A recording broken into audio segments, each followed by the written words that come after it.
मित्रों, प्रति स्त्री को मासिक धर्म हर माह आता है और हर स्त्री को मासिक धर्म की इस पीड़ा से गुजरना पड़ता है। और आपके मन में अक्सर यह सवाल उठता है कि आखिर महिलाओं को ही क्यों हर महीने इस शारीरिक पीड़ा को सहन करना पड़ता है। तो आइए जानते हैं कि स्त्री को प्रतिमाह मासिक धर्म क्यों आता है। एक बार माता पार्वती भोलेनाथ जी से मिलने जाती हैं और पूछती हैं, हे प्रभु, स्त्री को प्रतिमाह मासिक धर्म क्यों आता है और हर माह स्त्री को इस पीड़ा से क्यों गुजरना पड़ता है। तो भोलेनाथ जी माता पार्वती से कहते हैं, इसका उत्तर मैं तुम्हें एक कथा के माध्यम से देता हूँ और यदि तुमने कथा को पूरा मन लगाकर सुना तो तुम्हें तुम्हारे प्रश्न का उत्तर अवश्य मिल जाएगा। तो माता पार्वती कहती हैं, प्रभु आप कथा सुनाओ, मैं पूरे ध्यान से कथा को सुनूंगी और अपने प्रश्न का उत्तर जानकर ही रहूंगी। तो भोलेनाथ जी कहते हैं, एक बार गुरु बृहस्पति इंद्रदेव से नाराज हो गए थे और इस बात का फायदा उठाकर असुरों ने देवलों पर प्रहार कर दिया और इंद्रदेव को अपना सिंहासन छोड़कर भागना पड़ा।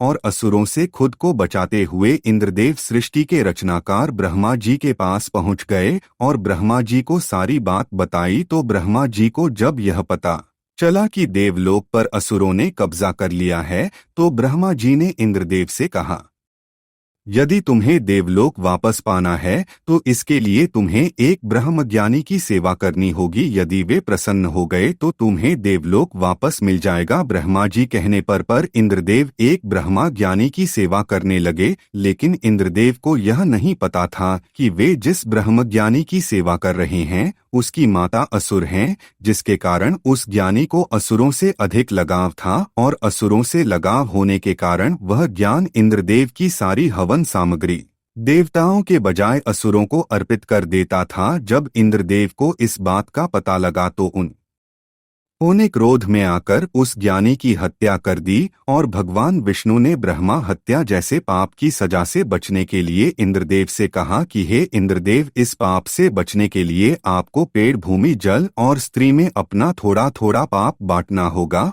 और सभी को एक एक वरदान भी देना होगा। और भगवान विष्णु के कहे अनुसार इंद्रदेव ने सबसे पहले पेड़ से पाप का एक अंश लेने का अनुरोध किया। तब पेड़ ने पाप का 1/4 हिस्सा लिया, जिसके बदले में इंद्रदेव ने पेड़ को वरदान दिया कि मरने के बाद स्वयं ही पेड़ अपने आप को जीवित कर सकता है।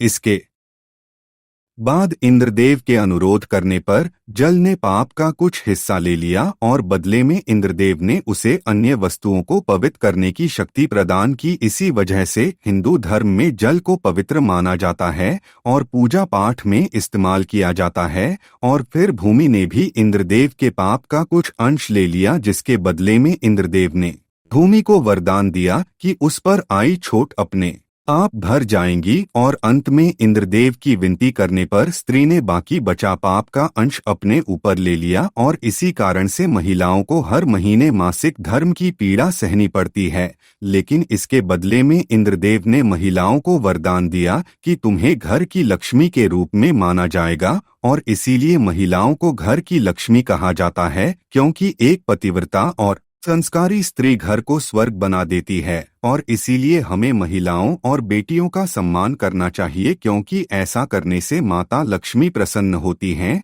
और जो मनुष्य बहन बेटियों का सम्मान करता है उसके घर में कभी भी धन दौलत की कमी नहीं होती है। आपको यह वीडियो कैसी लगी हमें कमेंट में जरूर बताएं और हमारे महाज्ञानी टीवी चैनल को सब्सक्राइब करें और बेल आइकन को प्रेस कर लें।